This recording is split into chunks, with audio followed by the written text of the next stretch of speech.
Sinimula ni Pangulong Ferdinand Marcos Jr. ang linggo sa pangunguna sa oath-taking ceremony ng mga bagong talagang miyembro ng Bangsamoro Transition Authority. Sa kaganapan, ibinili ni Pangulo Marcos sa BTA members ang paggampan ng kanilang tungkulin ng mayroong puso at integridad para sa ikauunlad pa ng BARM Region.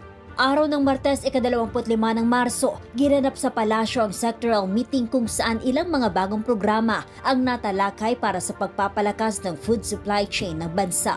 Kabilang na dito ang expansion ng cold storage facilities upang mapababa ang post-harvest losses, maging ang pagtatayo ng food hub sa bansa. Matapos nito, tinanggap ni Pangulo Marcos ang mga ambahador ng Ukraine, Cambodia at Colombia sa Malacanang.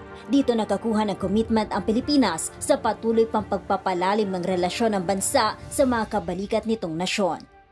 Araw ng Huwebes, ika-27 ng Marso, idinaw sa Malacanang ang ika-7 Execom meeting ng NTF-ELCAC. Dito naman binigyan diin ni Pangulo Marcos ang hindi pagbuwag sa tanggapan kasabay ng utos na bilisan na ang proseso para sa paggawad ng safe conduct passes para sa mga rebeldeng nais mag-apply ng amnesty sa pamahalaan. Araw ng Biyernes, ika-28 ng Marso, tinanggap ni Pangulo Marcos sa Malacanang si U.S. Defense Secretary Pete Hegseth. Ito ang kauna-unahang opisyal na pagbisita ng U.S. officials sa bansa.